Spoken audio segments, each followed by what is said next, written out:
Bien que l'accès à la saine alimentation soit un droit fondamental, les aliments sont actuellement traités comme toute autre marchandise, notamment à travers des accords commerciaux qui limitent les acteurs canadiens de notre système alimentaire. Comment votre parti limitera-t-il l'influence des grandes corporations sur le système alimentaire canadien? Donc, tout d'abord, en tant que prochaine députée, je souhaite forcément encourager les entreprises locales pour être plus présentes dans nos communautés. J'ai eu l'occasion de rencontrer les organismes comme le Partage et la Corne d'Abondance, et j'ai su que plusieurs entreprises locales agroalimentaires offraient leurs produits aux familles plus démunies. C'est quelque chose que je souhaite encourager lorsque je serai députée. Je souhaite également, en forçant le gouvernement à laisser plus d'argent dans les poches des citoyens, ça va forcément pouvoir dire de donner l'occasion aux familles de s'approvisionner en produits locaux, sachant qu'ils sont un peu plus dispendieux que les produits qu'on trouve dans les grandes chaînes qui sont à coût moindre. On donne toujours l'exemple des fraises et je suis la première à le dénoncer. Donc, en ayant plus d'argent dans nos poches, on va pouvoir encourager les entreprises locales. Également, briser les ententes entre les provinces. Il y a des barrières entre les provinces au Canada. On a un grand pays, on n'a pas la même agriculture partout chez nous. Donc, si on brise les barrières entre les provinces, on va pouvoir s'assurer que les provinces puissent partager leurs produits locaux avec moins de difficultés et encourager notre économie locale et canadienne. Comment votre parti limitera-t-il l'influence des grandes corporations sur le système alimentaire canadien? Écoutez, l'agriculture, c'est le domaine le plus protégé au monde quand on parle d'entente avec les autres pays, pour une raison simple, c'est qu'on en a besoin.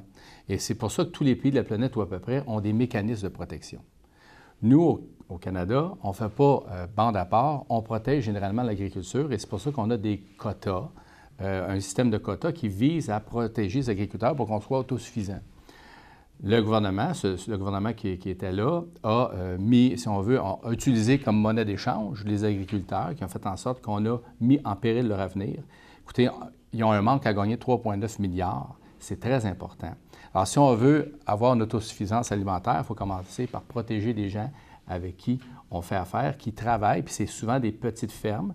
Alors, c'est important pour nous, quand on va arriver à Ottawa, on va déposer une loi qui va empêcher, rendre illégal tout changement au niveau des quotas de lait, entre autres, et des œufs, et ainsi de suite, pour qu'on continue de protéger justement ces gens qui sont au cœur de nos préoccupations et qui font en sorte qu'on puisse avoir une protection alimentaire minimale.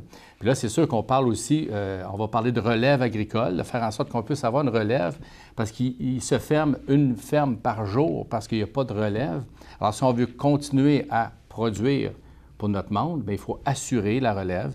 Et il y a des leviers fiscaux pour le faire et ça peut se faire si on en a, si on veut y arriver. Comment votre parti limitera-t-il l'influence des grandes corporations sur le système alimentaire canadien? Donc, vous savez que pendant la campagne électorale, c'était un engagement ferme, moi, que j'avais pris dans mon porte-à-porte, de mettre en place une politique alimentaire que nous avons annoncée au mois de juin. Cette politique alimentaire-là a l'intention de collaborer avec les provinces et les territoires en vue de création d'un programme national d'alimentation dans nos écoles. Un fonds pour les infrastructures locaux qui est déjà présentement ouvert. Les gens peuvent appliquer. Je pense au Partage, qui est un organisme reconnu, peut appliquer pour avoir des congélateurs et du matériel pour garder la nourriture. Nous faisons aussi en même temps une campagne sur la promotion de l'achat local. On sait très bien que le local évite le transport et les gaz à effet de serre. Pour contrer comme vous m'avez demandé comme question, présentement, il y a deux sortes d'agriculture. L'agriculture est gérée de deux façons au Canada. Il y a la gestion de l'offre que vous connaissez et il y a aussi les libres marchés. Les agriculteurs veulent avoir leur compte. C'est certain qu'on ne veut pas négocier la gestion de l'offre, on veut négocier des ententes telles qu'il y a des légumes qui s'en vont à l'extérieur, il y a du sirop d'érable, il y a des viandes qui s'en vont à l'extérieur. Il faut prendre des décisions qui vont concerner l'ensemble de nos productions. C'est ce qu'on fait présentement, c'est ce qu'on va continuer à faire.